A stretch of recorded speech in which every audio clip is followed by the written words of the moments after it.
Hello dear student, welcome to our channel PKP. आज की class में सोशल साइंस की वर्कशीट नंबर 17 देखेंगे जो कि 17 अगस्त की है, जिसमें रिसोर्स एंड डेवलपमेंट के बारे में करेंगे। बट अगर आप चैनल पर नए हैं तो चैनल को सब्सक्राइब कर लें ताकि नेक्स्ट वीडियो की नोटिफिकेशन आपको आसानी से मिल जाया करे।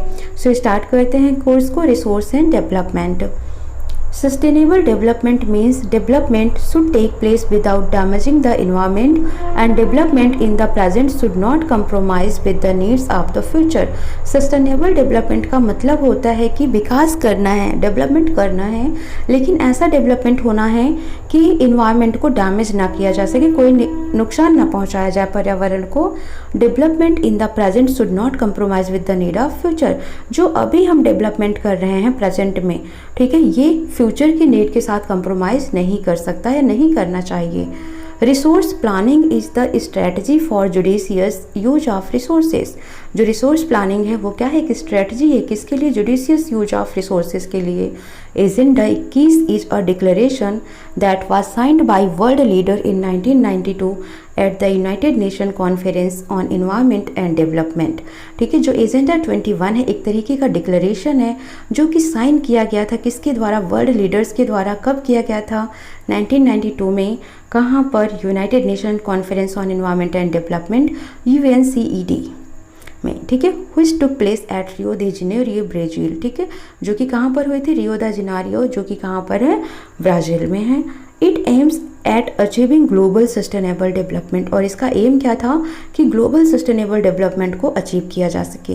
It is an agenda to combat environmental damage, poverty and disease through global cooperation on common interest, mutual needs and shared responsibilities. ठीक है, ये क्या है, एक तरीके का एजेंडा था टू कॉम्बैट इन्वायरमेंटल डैमेज। ठीक है, जो इन्वायरमेंट में डैमेज हो रहा है, पॉवर्टी है, डिसीज है, इन सभी को ग्लोबल कोऑपरेशंस के थ्रू, ठीक है, एक कॉमन इंटरेस्ट के थ्रू, म्यूचुअल नीड्स के थ्रू शेयर, अपनी रिस्पॉन्सिबिलिटीज़ को शेयर किया जा सके इस एजेंडा के थ्रू।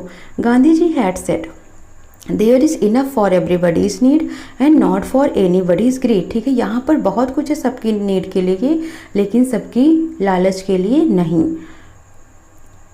अब यहाँ पर देखेंगे लैंड यूटिलाइजेशंस इन इंडिया, कैसे कैसे, जैसे फॉरेस्ट है, land not available for cultivation, follow land, permanent pastures and grazing land, net sown area. ठीक है, कॉस्ट ऑफ लैंड डिग्रेडेशंस, माइनिंग हो रहा है, ओवर ग्रेजिंग हो रहा है, ओवर इरिगेशंस हो रहा है, इंडस्ट्रियल पोल्यूशंस बढ़ता जा रहा है, डिफॉरेस्टेशन हो रहा है। माइनिंग का मतलब होता है कि कल कारखाने लग रहे हैं।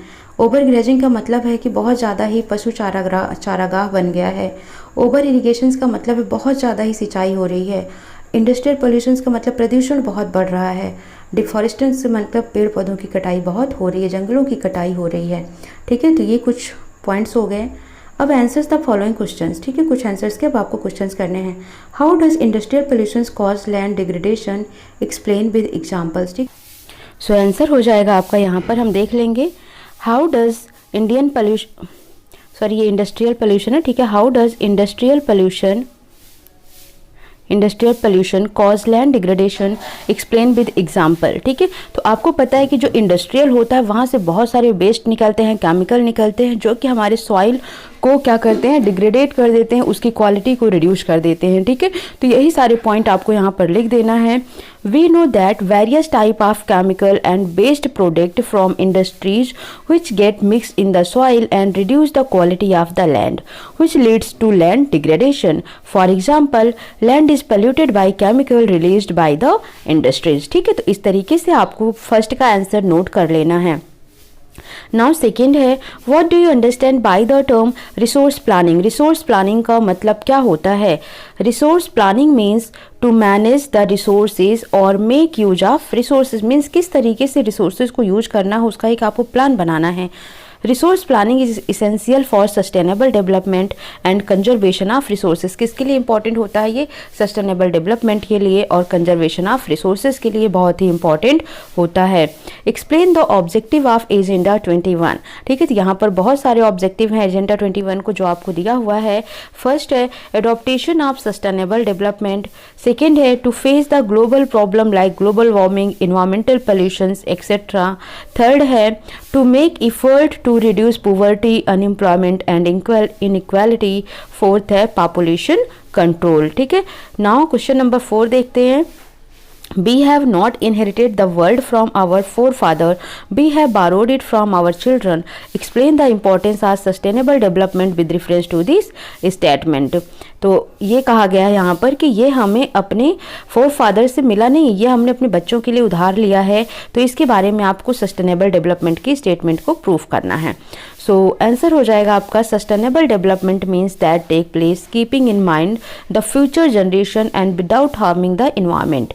We use our environment too much and forget it that our upcoming generation also use it because how much rights is our on this environment they have also same rights. ठीक है, जितना हमारा अधिकार है इस अर्थ पर, इस इन्वायरमेंट पर, इतना उनका भी है। बट हम लोग इसका यूज इस तरीके से कर रहे हैं जैसे हमारे आने वालों को इसकी ज़रूरत ही ना हो। Only through sustainable development we can conserve the earth and resource and pass it on to the future generation. ठीक है, तो इस तरीके से आपके आंसर्स हो जाते हैं कंप्लीट। और आई होप आप सभी को समझ आ गया होगा। सो मिलते हैं नेक्स्ट सेशन में, but please do like share subscribe. Thank you for watching.